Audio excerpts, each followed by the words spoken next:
세상의 이야기로 삶을 비추는 시간, 지혜의 기부 유희영입니다. 우리 사회의 중요한 화두로 공정이 등장하고 있습니다. 공평하고 올바름을 뜻하는 이 한 단어에는 모두가 생각해봐야 할 여러 담론이 있는데요. 특히 세상이 디지털 시대로 전환되면서 공정의 가치는 오프라인 넘어 온라인에서도 고민되고 있습니다. SK 브로드밴드와 안양문화예술재단이 함께하는 지혜의 기부. 오늘은 김지혜 경기도청 공정국장과 함께 공정의 의미를 생각해 봅니다. 안녕하세요. 경기도청 공정국장 김지혜입니다. 여러분은 혹시 이분이 누군지 아시나요? 책 이미지를 보면 명확히 떠오르시죠? 정의란 무엇인가? 라는 유명한 책을 쓴 저자 마이클 샌델 교수입니다. 이분이 2020년에 공정하다는 착각이라는 책을 출간을 했습니다. 이 책을 통해서 우리 사회에서 이제 거의 신화처럼 받아들여지고 있는 이 공정, 즉 능력주의에 대한 의문을 던지고 있습니다. 여러분은 능력주의, 능력이란 무엇이라고 생각을 하시나요? 노력에 따라 축적되는 재주와 재물, 이렇게 표현할 수도 있겠고요. 사실 능력주의란 개인의 능력에 따라 사회적 지위나 또 권력이 주어지는 사회를 추구하는 정치 철학입니다. 경제적으로는 경제적 자유주의와 연관이 깊고요. 개개인의 능력에 따라 성취하고 또 보상을 받는다라는 그런 개념인데 아마 많은 분들이 그럼 공정한 것 아닌가라고 그렇게 생각을 하실 겁니다. 그에 대해서 의문을 제기하는 사람은 별로 없겠죠. 기본적으로 한국의 교육 시스템도 그렇습니다. 시험이나 결과물을 평가하고 그 평가에 따라서 학생의 능력을 규정합니다. 그런데 마이클 샌델 교수는 이런 의문을 던집니다. 능력도 운이다. 능력이 운이라면 능력만을 기준으로 해서 사회적 지위가 주어지는 것은 그다지 공평하지 않을 수도 있습니다. 그렇다면 어떻게 사회적 지위를 배분을 해야 우리는 공정하다고 말할 수 있을 것인가? 라는 그런 질문이 따르는데요. 아쉽게도 샌델 교수 역시 이 책을 통해서 어떤 명확한 해답을 제시하고 있지는 못합니다. 다만 우리 사회에서 이 능력주의가 가져올 수 있는 폐단에 대해서 지적을 하고 그 폐단을 최소화할 수 있는 여러 가지 방안을 우리 함께 고민해보자라는 그런 취지로 이야기하고 있습니다. 최근 청년층의 고용과 또 소득 양극화가 심화되면서 공정은 시대의 화두로 떠오르고 있습니다. 과거 계급사회에서는 평민이나 노예로 태어난 사람은 사회적으로 성공하지 못했다고 하더라도 변명이 가능했어요. 왜? 내 부모가 귀족이 아니었기 때문이다. 그러나 현대사회는 우리가 모두가 다 동등한 그런 기회를 가지고 있다라는 착각을 하고 있기 때문에 성공한 자의 성공은 다 내가 잘해서, 그리고 실패한 자의 실패는 다 스스로가 못해서라는 그런 결론이 도출됩니다. 샌델 교수는 하버드 학생들을 상대로 매년 이런 설문조사를 하는데요. 너희의 성공은 누구 덕이니? 라고 그렇게 물었을 때 매년 나의 성공은 온전히 내 자신의 노력 덕분이다 라는 그런 답변이 비중이 높아지고 있다고 합니다. 그러니까 능력주의 사회에서 우리는 점점 더 성공한 자는 겸손하기를 기대할 수가 없고 또 실패한 자에 대한 위로를 기대할 수 없는 이제 그런 사회로 가고 있는 것 같습니다. 문제는 우리가 지금 살고 있는 이 사회가 어떤 그 시대 변화의 정점에 있는 그런 시기라는 점입니다. 특히 이제 경제 분야에서는 기존에 없었던 새로운 기술들이 등장하고 그 기술로 인한 경제 구조의 재편이 가속화되고 있습니다. 최근 국회에서는 온라인 플랫폼 공정화에 관한 법률이라는 법률안이 발의가 됐는데 이 법률안의 이름을 봐도 온라인 플랫폼이라는 어떤 신기술 또 신문명에도 공정화할 필요가 있다라는 그런 개념이 깔려 있죠. 이제 이 법률의 통과 여부 혹은 어떤 규제 수준을 두고 정무위, 산자위 의원들이 매우 격렬하게 논의를 벌이고 있다라는 그런 소식이 접해지고 있습니다. 이 플랫폼 경제로의 전이 과정에서도 역시 이 공정이라는 가치를 어떻게 확보할 것인가라는 그런 고민이 되는 그런 지점으로 보이는데, 최근 우리가 자주 사용하는 택시 호출 앱의 이 공정성에 관한 이슈가 불거진 적이 있습니다. 방송국 기자가 직접 실험을 한번 해봤는데, 우리는 이제 택시 호출 앱을 사용을 하면 가장 나랑 가까이 있는 택시가 호출이 되고 그 택시가 올 거라고 생각을 하지만 사실은 그렇지 않다라는 사실을 확인했습니다. 플랫폼사는 이러한 지적에 대해서 원래부터 거리수만 가지고 배차가 이루어지는 것이 아니었다라고 이렇게 주장을 하고 있는 건데요. 거리수뿐만 아니라 어떤 기사의 친절도라든지 평소에 콜을 얼마나 잘 수락했는지 이런 여러 가지 기준을 두고 평가하기 때문에 거리만 가지고 배차가 되는 것은 아니다라고 이렇게 항변을 했습니다. 그리고 이런 말도 했어요. 우리는 사람이 배차하는 것이 아니고 AI가 배차하기 때문에 늘 공정하다. 그런데 이제 우리가 여기 생각해 봐야 될 것은 그 AI를 움직이는 알고리즘 자체는 사람이 만든다라는 점이죠. 그래서 AI가 배차하면 무조건 공정하다라는 것은 논리적으로 맞지 않는다라는 전문가들의 의견이 많습니다. 근데 문제는 이 플랫폼사들이 요즘에 이제 직접 택시를 운영을 하기도 합니다. 택시 회사를. 그렇다 보니까 일부 지역에서는 이 플랫폼사들이 운영하는 택시들이 돌아다니는데 개인 택시 기사님들은 이 일부 지역에서만큼은 뭐 거리라든지 무슨 친절도 이런 거 다 상관없이 이 플랫폼사 자사의 택시가 먼저 배차된다라고 주장을 하고 있습니다. 물론 이 부분을 저희가 개개의 택시의 어떤 배차 내역을 대조해서 살펴보지 않고서는 그렇다 아니다라고 확정 지을 수 없는 부분이 있긴 합니다만, 경기도는 좀 우회적인 방법으로, 즉 이렇게 플랫폼사의 택시가 진출해 있는 이 일부 지역에서의 개인 택시 운전사들의 매출액이 어떻게 변동했는지를 한번 살펴봤습니다. 그랬더니 플랫폼사 택시가 진출한 지역에서는 개인 택시 기사들의 매출액이 약 30% 이상 급감하는 그런 데이터가 나왔습니다. 근데 플랫폼사 택시의 숫자가 그렇게 많지가 않아요. 지금 현재는 지역이 한 10% 정도 차지를 하는데, 이제 이들이 진출하니까 개인 택시 기사들의 매출액이 30% 급감했다라는 이야기는 우리가 의혹이 제기된 바대로 이런 플랫폼사의 알고리즘이 자회사 택시에 우선 배차하는 방식으로 이루어져 있을 가능성이 매우 높다라는 어떤 좀 정황적인 근거가 된다고는 설명을 할 수 있을 것 같습니다.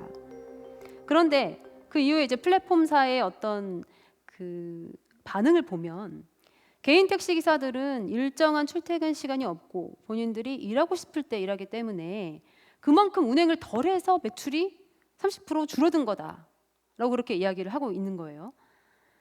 이제 이 부분에 대해서 개인 택시 기사님들이 매우 많이 분노를 했습니다. 왜냐하면은 결국 우리가 게을러서 돈을 못 벌었다는 이야기냐, 이렇게 되는 거죠. 이렇게 시간을 충분히 할애하지 않아서 혹은 네가 부지런히 일을 하지 않아서 매출이 급감된 것이다 라는 그런 설명 자체가 매우 이제 좀 능력주의적인 설명이라고 볼 수 있겠습니다.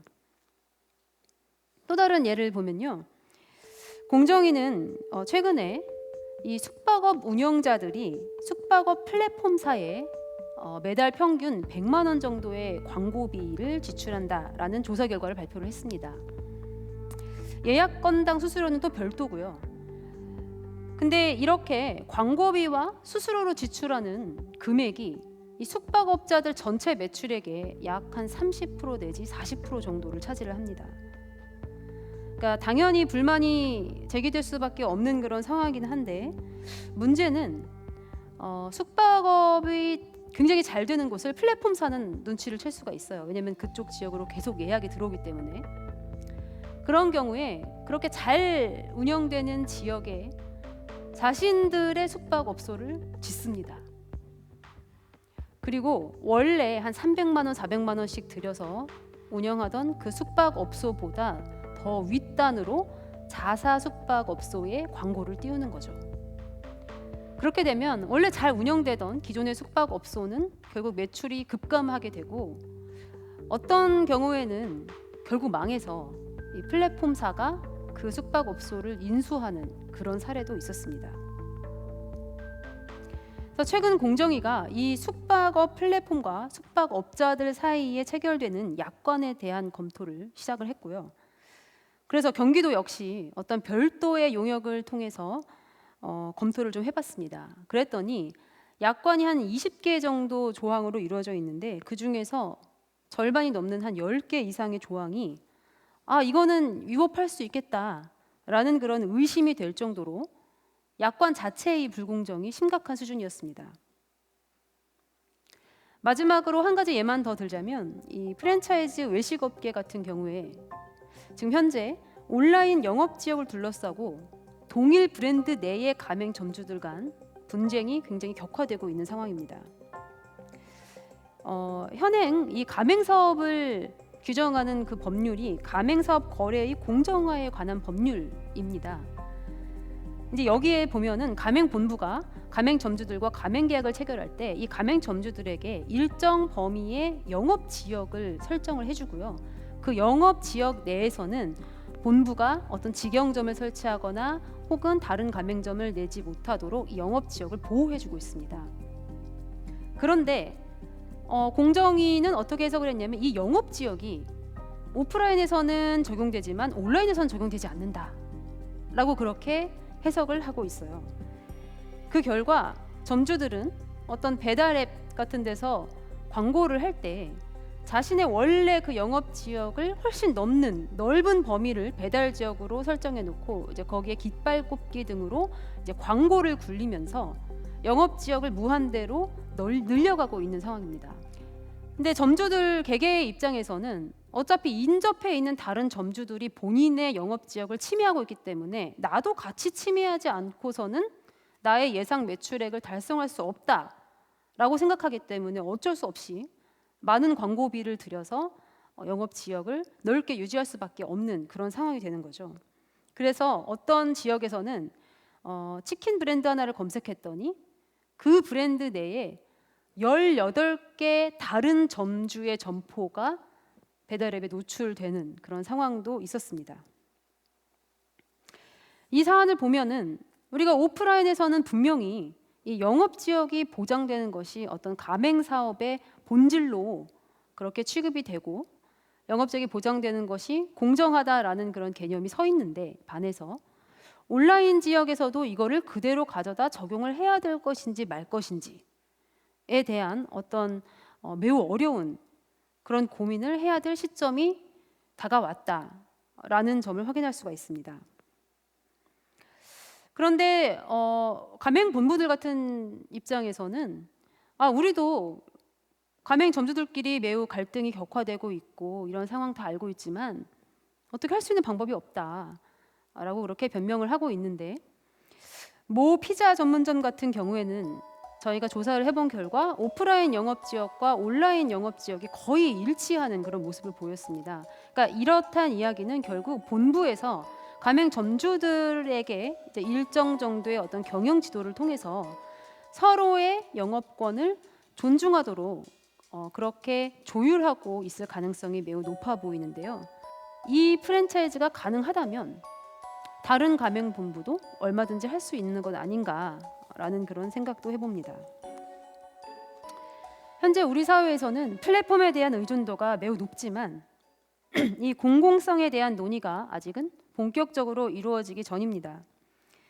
그래서 이 플랫폼을 통해서 서비스라든지 어떤 물건 같은 것들을 제공하는 사람들이나 혹은 그 제공을 받는 소비자들 뿐만 아니라 플랫폼사 그 자신들도 플랫폼의 공공성이 필요한가? 만약에 필요하다고 하면은 어느 정도 범위까지 공공성이 보장되어야 되지? 뭐 이런 부분에 대해서 잘 알지 못합니다. 그렇다고 하면은 이제 공공의 영역에서 어느 정도 정확한 가이드라인을 만들어서 제공해주면 참 좋을 텐데 이 분야에 대한 어떤 연구라든지 고민이 아직도 부족한 그런 현실이고요.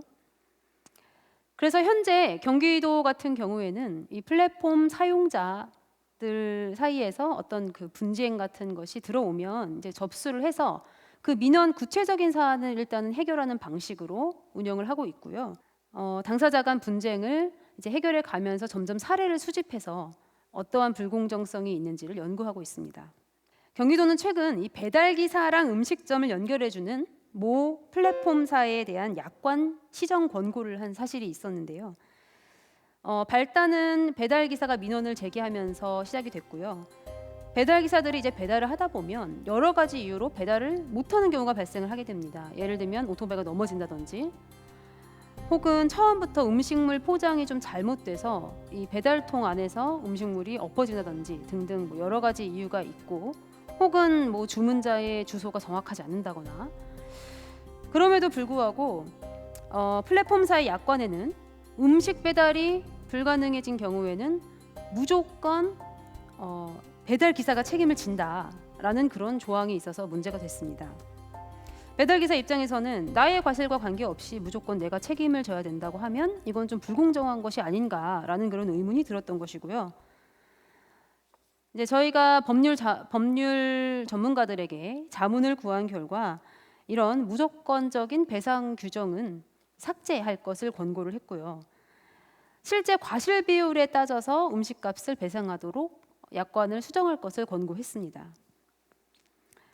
플랫폼사는 이 약관의 내용이 불공정한지조차 사실은 인지하지 못하고 있었다라는 그런 반응을 보였고요. 저희의 권고를 즉각 수용해서 바로 약관을 시정했습니다. 공공이 개입해서 이런 플랫폼의 공공성을 확보한 사례들이 생각보다는 여럿 있습니다. 예를 들면 공정위는 검색 플랫폼사에게 검색 결과랑 광고를 보는 사람들이 구별할 수 있게 광고 옆에 해당하는 조그맣게 우측 상단에 AD 표시를 붙여라 라고 그렇게 권고를 해서 지금은 대부분 다 그렇게 이루어지고 있고요.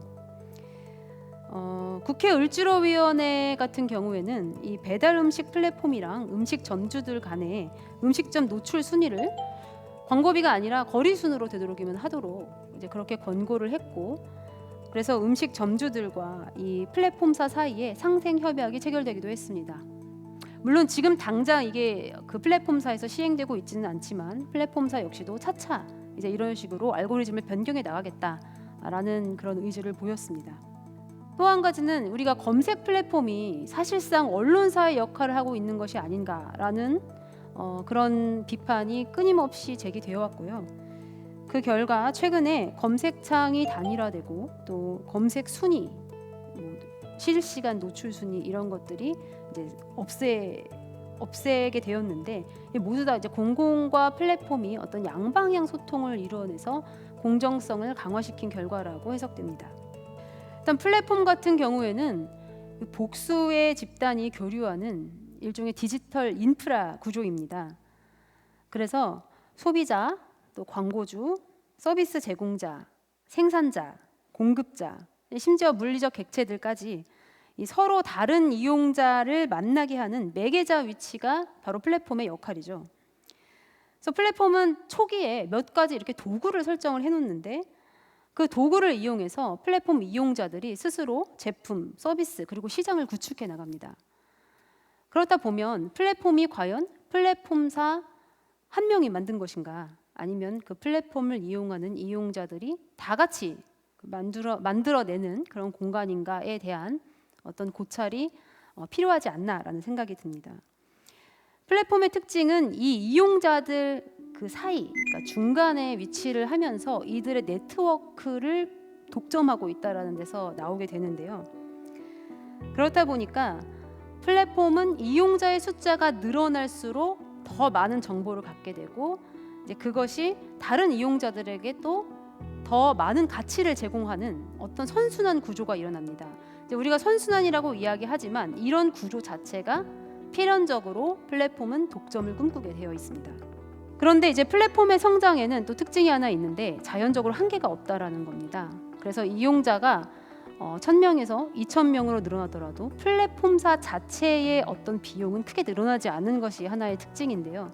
일단 기본적인 도구들이 설정이 되어 있으면 뭐 서버 용량만 늘리면 얼마든지 이 적은 비용으로도 이용자 수를 무한히 확대할 수 있는 그런 구조를 갖고 있습니다. 그렇다 보니까 정말로 무한하게 많은 이용자들을 끌어들여서 독점 체계를 구축하는 것이 플랫폼의 기본적인 생존 이유가 되겠죠. 이제 이런 플랫폼의 기본적인 특징이 결국은 인프라 구조다 라고 하면, 또 그리고 그 구조의 설치를 통해서 거의 무한대의 이용자가 이익을 누릴 수 있다라고 하면, 반드시 이 플랫폼에는 어느 정도의 공공성이 확보되어야 되는 것은 아닌가라는 그런 생각을 하게 됩니다. 현재 우리가 사용 중인 플랫폼은 이제 결국은 한 개의 기업이 운영을 하고 있는 그런 구조가 많은데, 사람들은 이제 플랫폼이라는 어떤 새로운 그 체계에 대해서 뭐 기존의 토지나 건물이나 뭐 생산 설비 이런 것들과 거의 동일시하는 역할이 있습니다. 그러니까 구별하지 않는 이제 그런 경향이 있는데, 어떤 기업이 운영하는 플랫폼은 당연히 그 기업 소유이기 때문에 그 플랫폼 내에 있는 이용자들 간에 적용되는 어떤 규칙 같은 것들도 뭐 소유자인 기업이 마음대로 정할 수 있는 것 아닐까라는 것이 이제 가장 기본적으로 우리가 생각할 수 있는 부분인데, 그렇지만 어떤 그 시장에서의 안정적인 점유율을 차지하게 된 플랫폼 같은 경우에 수수료와 광고비 규정 같은 경우를 본인들이 이제 조정을 하게 되면 그에 따라 그 파급 효과는 어마어마합니다. 플랫폼을 이용하는 여러 사업자들이 그 광고비와 수수료의 인상 때문에 이제 자신들의 매출이 급감되거나 혹은 그만큼의 경제적 부담이 늘어나는 이제 그런 상황을 맞이하게 되고요. 어떤 경제 주체의 플랫폼에 대한 의존도가 높아지면 높아질수록 그 경제 주체의 어떤 흥망이 플랫폼사의 이런 규칙에 의해서 결정이 되는 그런 상황이 발생을 합니다. 그러니까 노출 순위 등의 조정을 통해서 어떤 사업자에게는 혜택을 주고 어떤 사업자에게는 페널티를 주게 되는 이제 그런 상황이 충분히 가능하다라는 것이죠. 그래서 경제 주체들 중에서 이 플랫폼 의존도가 높은 분들 같은 경우에는 플랫폼이 그냥 하나의 사회 내지는 세상이라고 인식되게 마련입니다. 우리가 특히 공정성이 확보돼야 된다라고 하는 그런 영역이 이제 교육 분야인데요. 왜냐하면 입시 제도를 통한 어떤 그런 대학이 결국은 그 학생의 장래 수입이나 지위와 직결될 가능성이 높기 때문에 우리가 특히나 이 교육 분야에서는 공정성이 확보돼야 된다라고 이렇게 생각을 하는 것이죠.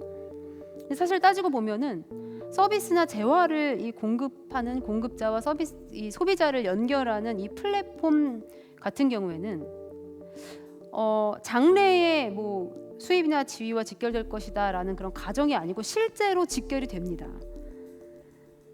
그래서 플랫폼들이 마련한 뭐 각종 제도, 예를 들면 뭐 광고 규정이라든지 노출 순위라든지 아니면 수수료 규정들은 정말 직접적으로 그 내에서 사업을 하는 사람들에게는 어떤 영향과 타격을 줄 수 있다라는 것이죠. 그렇다면 이런 플랫폼 내 제도가 최소한 공정하고 예측 가능한 것이 아니어야 하는가라는 생각을 또 하게 되는 것이고요. 또 플랫폼사가 자신들이 스스로 기업을 만들어서 그 플랫폼의 사업 영역에 진출하는 그런 경우에는 일종의 좀 공정거래법상 일감 몰아주기 같은 형태가 되는 것으로 해석되어야 마땅한 것이 아닌가라는 그런 여러 가지 의문들이 현재 대두되고 있는 상황입니다. 그래서 우리가 교육 분야에서 이제 거의 절대시되어 오던 능력주의에 대한 의문을 제기하는 것과 이제 같은 방식으로 플랫폼을 들여다볼 필요가 있는 것이죠. 그래서 이 플랫폼 내에서의 공공성이 필요한 것인지, 필요하다면 어느 정도 필요한 것인지, 이 플랫폼의 운영 방식은 공정한 것인지, 그 내에서 공정한 경쟁이 이루어지고 있는 것인지, 이런 것들에 대해서 우리가 좀 관찰해 볼 필요가 있습니다. 대부분의 사람들은 이 공정함이라는 것이 어떤 거대 조직의 구조 속에서 발생을 하고, 또 이런 공정이라는 부분을 확보하려면 굉장히 좀 힘 있는 주체만 그것을 할 수 있다라고 그렇게 해석하는 경향이 있습니다. 그렇지만 불공정한 요소를 포착하는 힘은 우리 누구에게나 있다라고 생각이 듭니다. 지역 주민 한 사람 한 사람의 이 생각과 눈이 공정함을 감시하고 또 좀 더 공정한 세상을 만들어 나갈 수 있다라고 생각을 하는데요.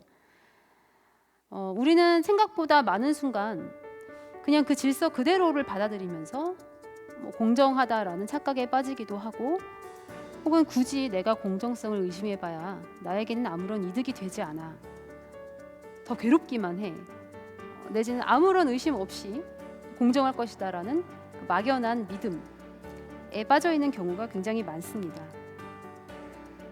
그래서 지금부터라도 이런 것들을 하나씩 하나씩 발견해 나가고 또 바로잡아 가면서 공정을 향한 우리 모두의 고민과 실천으로 결국엔 공정한 주문이 완료되기를 기대합니다. 제 강연은 여기까지입니다. 감사합니다. 네, 김지혜 국장의 공정한 강연 잘 들었습니다. 하루하루 빠르게 바뀌는 시대를 살아가며 아마도 공정에 대한 고민도 더욱 치열하게 이어질 텐데요. 변화로 가는 길, 그 곁에 공정한 경쟁이 함께한다면 미래를 희망으로 바라보는 사람들이 많아지겠죠. 오늘 저희가 준비한 순서는 여기까지입니다. 저희는 다음 이 시간 세상을 비추는 또 다른 지혜로 인사드리도록 하겠습니다. 시청해주신 여러분 고맙습니다.